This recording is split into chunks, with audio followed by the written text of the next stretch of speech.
Nous sommes dans le cabinet d'art graphique du musée Condé, du château de Chantilly, au sein de l'exposition Le trait de la séduction, dessin de l'école de Fontainebleau, c'est-à-dire tous ces dessins de la Renaissance française collectionnés par le duc d'Aumale. Et dans la dernière salle, nous sommes face à des dessins qui concernent des chevaux, des portraits équestres, notamment des rois de France du XVIe siècle, qui ont été vraiment collectionnés par le duc d'Aumale. Nous sommes à Chantilly, capitale du cheval, et donc c'est assez naturellement que le duc d'Aumale au XIXe siècle a réuni tous ces portraits équestres.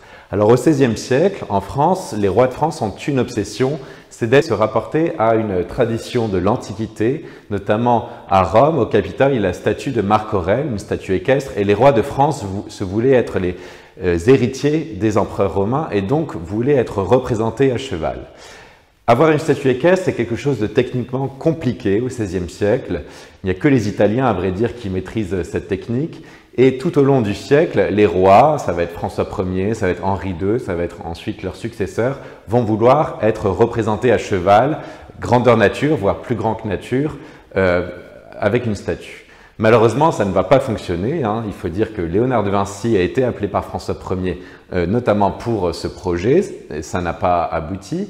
Ensuite, Rusticci, en 1531, va être appelé à nouveau par François Ier, ce grand sculpteur florentin, pour créer une statue équestre du roi. Ça ne va pas aboutir. Ensuite, à la mort du roi Henri II, fils de François Ier, Catherine de Médicis va demander à nouveau à un sculpteur florentin de réaliser une statue équestre de son défunt mari. Là encore, ça ne va pas aboutir. Et donc, les rois de France vont devoir se contenter de portraits équestres, dessinés ou peints. La première statue équestre d'un roi de France, en fait, va être produite qu'à la toute fin du XVIe siècle, au début du XVIIe siècle même, pour Henri IV.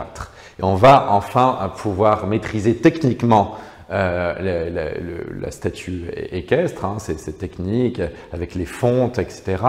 Et donc, pendant plus d'un siècle, on va rechercher à maîtriser cette technique. Et en attendant, on va se contenter de portraits.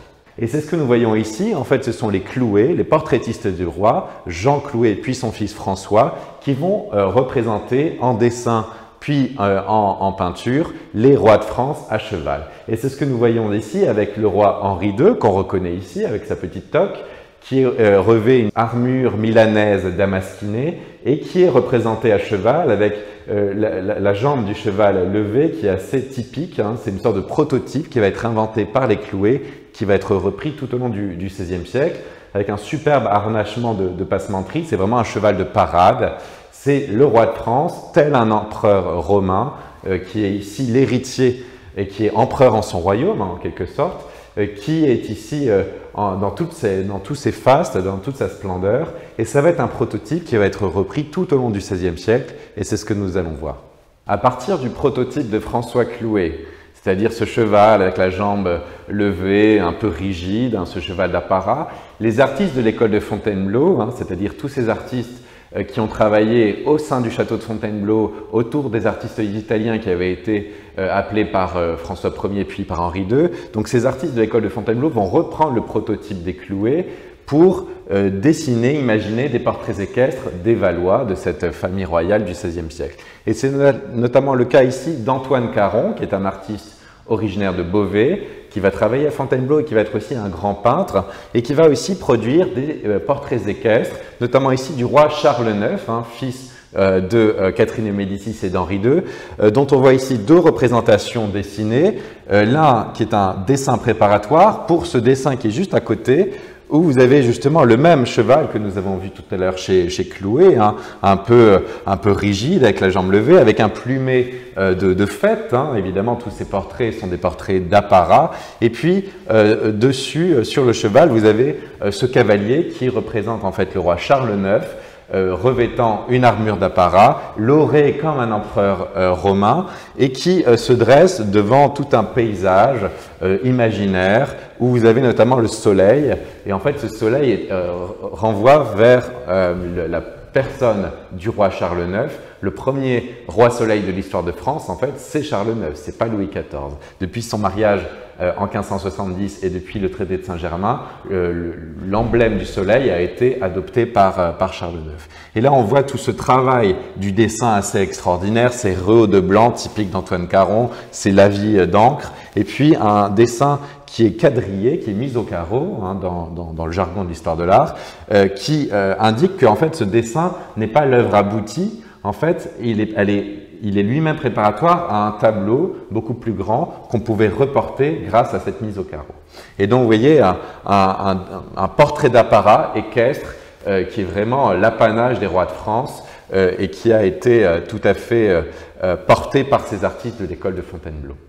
Alors, à la fin du XVIe siècle et même au début du XVIIe siècle, on va retrouver ces portraits équestres des rois de France avec le prototype de Jean et François Clouet qui va être réutilisé avec ses chevaux au passage, des portraits d'apparat où on voit les rois de France, que ce soit François Ier, que ce soit aussi le dauphin François, le fils aîné de François Ier qui va mourir en 1545, ce qui va porter sur le trône le fils cadet, Henri, futur Henri II, donc avec des gouaches toujours des mêmes dimensions, hein, avec la même technique, avec un cheval de profil et le roi en majesté, et puis on continue avec le roi Henri III, puis le roi Henri IV, avec des harnachements de fête, hein, d'apparat, des tapis de sel, fleurs de lysée, les rois avec ces choses de couleur, avec ces manteaux brodés d'argent ou d'or, avec des chapeaux à plumes,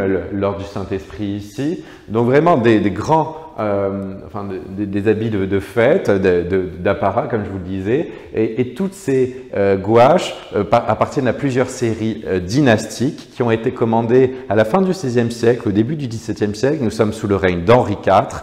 Et vous savez que Henri IV est un roi qui a eu beaucoup de difficultés pour être accepté sur le trône, hein, du fait de son protestantisme.